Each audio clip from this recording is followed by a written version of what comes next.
My name is Arlo Thompson. I was a Peace Corps volunteer in Guatemala from 1974 to 1976. I was based in the town of Xela, or Quetzaltenango as some people call it.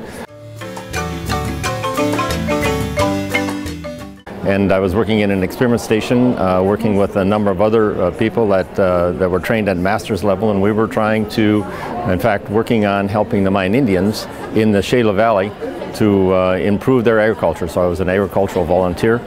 Great experience, life-changing experience, because it helped me with another language, and really helped me to understand some of the challenges of living in the developing world, and how that might translate back to living in the developed world with the work focus that I had. So I've always worked in agriculture all my life, and having that experience in Guatemala allowed me to continue that work in both developing and developed countries. So it's been a very wonderful experience.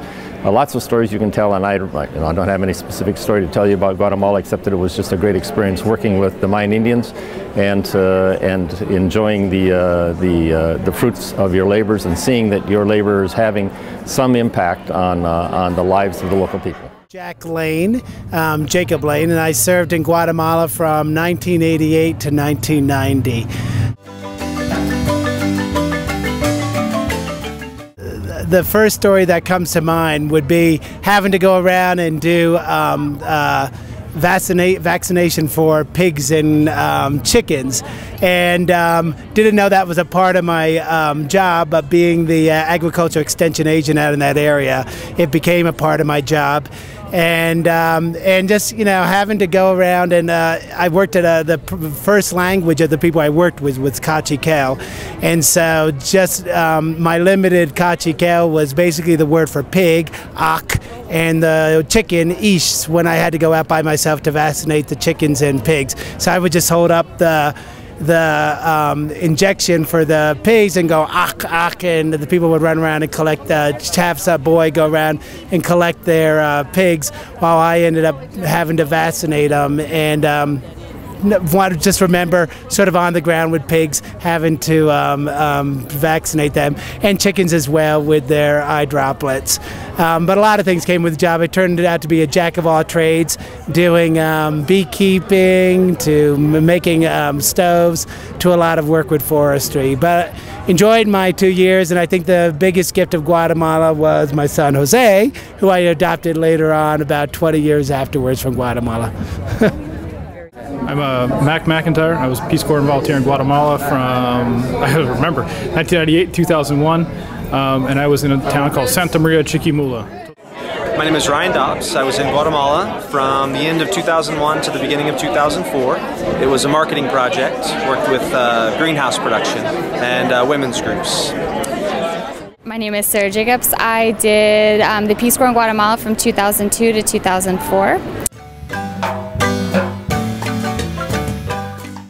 And I have many, many memories, but I think my most the best memories I have on my daily routine was walking to my schools where I taught basic healthy habits, and just chatting with the people along the way. And you could chat about the most basic things, talking about how the weather is, if it's hot, if it's cold, and you could spend about an hour, 2 hours just doing that with every single person in your little community, and it taken forever, but it was such a joyous time. And I really appreciate those moments, because I feel now everything's so rushed, and so you really learn to appreciate time and really getting to know your community. So I do miss that, and I miss the people in my town and my villages, and having everyone call out my name and knowing who I am. And you are definitely almost like a rock star when you are in your town, and here you're just kind of blending with everyone. So I do miss that, and I learned a great deal from the Peace Corps.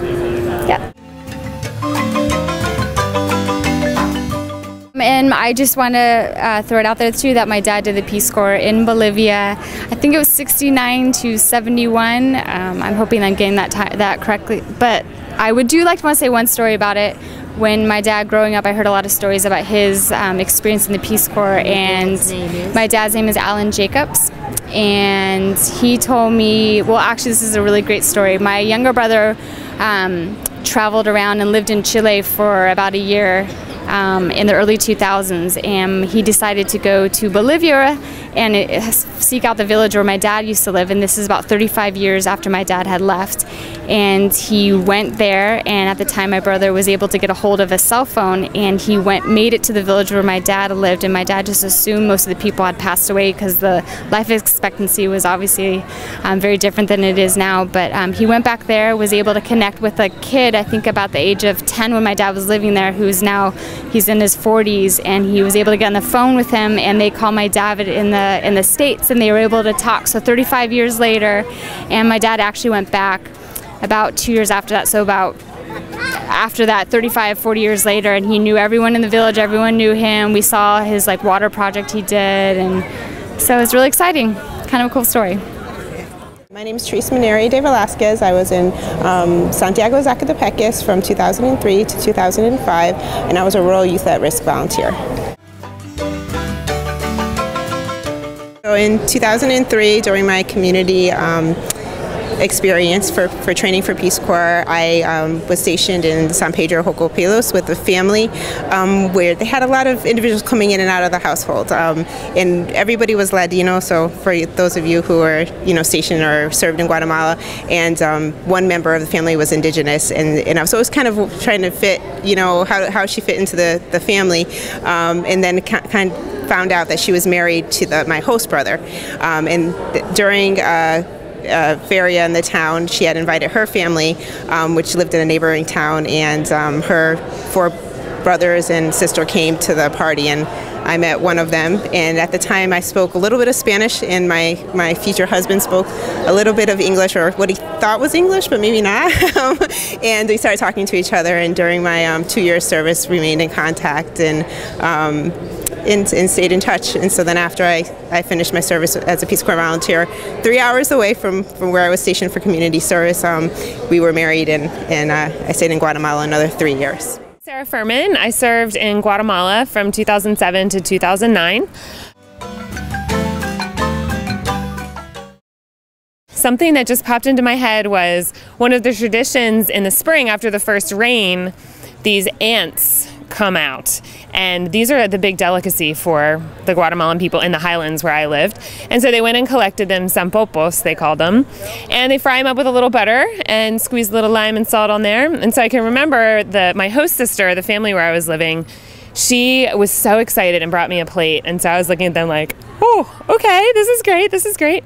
And she took them and she ate this huge handful, and then she smiles and she has all these legs caught in her teeth, and I was just cracking up. It was the funniest thing. And then I tried them, and they were just like popcorn, very delicious, but I couldn't quite get over the fact that they were ants. I ate them, but those legs in her teeth, I'll never forget that. My name is Lauren Moscow, and I was in Guatemala from 2007 to 2009. One story that pops up, I guess maybe I could describe my front door. I had a front door in a house that I lived in with a family, but I had my own entrance. And there was a woman who always came to my front door to put on fresh flowers. And when the flowers dried up, she replaced them. She stuck them in the handle and put on new fresh flowers. And whenever people were harvesting broccoli or potatoes, which is what were the main crops in the village that I was living, they would leave maybe 2 potatoes or 1 head of broccoli at my front door. So my front door always had flowers and a head of broccoli. Okay, so I'm Mark Forsberg. I was in Guatemala from 2009 to 2011, and I worked in Santa Barbara, Huehuetenango in Guatemala, and then lived in the municipality of San Sebastian, Huehuetenango. One anecdote of my most interesting bus trip was my second time robbed at gunpoint in Guatemala. Explore how that happened, tell the whole story. So I was on a bus riding from Chimaltenango to Xela, Guatemala, and I was riding outside of town, and everyone was on their way, and I saw the bus driver looking back in my direction and kept thinking I was looking back at this strange American on the bus, and really he was looking back at the 2 people behind me. So they stood up, fired a shot in the ceiling 2 feet from me, and then scattered around the bus and started taking people's cell phones and wallets, and eventually got off the bus, most terrifying experience in Peace Corps by far. But did you have anything you lost then yourself? I lost cell phone and then 400 kit solids too. But wow, very intense. Definitely a most interesting anecdote of a bus trip, but. One of the ones from bus trips. One thing I loved about transporting myself throughout Guatemala was riding on the camiones, which is a huge truck where you just hold on to this rack system jammed in with about 25 people in this space meant for maybe 10 or 12, and always riding up the mountain to school. And one of my favorite experiences was my commute to work too, and it took me about an hour and a half to commute to work. So I'd ride up the mountain in this truck, and then I always see the sunrise and have the cold fresh air in my lungs. And I always loved that because it was always a different experience every day, and sometimes you would be stuck in a cola, which is kind of like a traffic jam or some kind of roadblock for construction, or maybe just a mudslide, and you're going down the mountain and wondering, are the rocks going to actually tumble on me? So those were some of my favorite experiences. My name is Brittany Sickler. I was in Guatemala from 2009 to 2012, and I was working with environmental conservation through ecotourism. So as a Peace Corps volunteer, you don't often know the impact of the things that you do, the projects you work on. Sometimes you see a difference right away, and sometimes you have no idea what people are going to take and do with that information. And so one of those things for me was environmental education. And so I would do this classes, and I would teach groups about deforestation, soil erosion, and most of all trash management. Because in Guatemala, the majority of municipalities have no kind of trash management.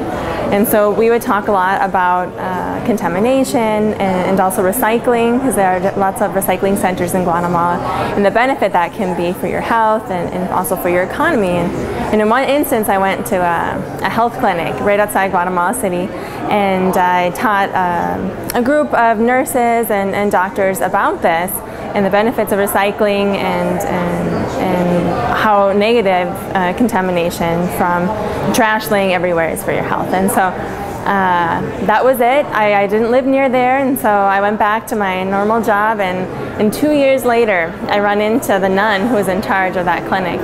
And she comes up to me with a big smile on her face. She goes, you know, I wanted to see you. You know, I've been thinking about you a lot lately, because after that chat, we got together and decided to start recycling. And so we started a recycling program in our neighborhood, and we collected 5,000 pounds of trash that now is not in the street. And we sold that trash to some of the contacts you gave us, and we raised $400.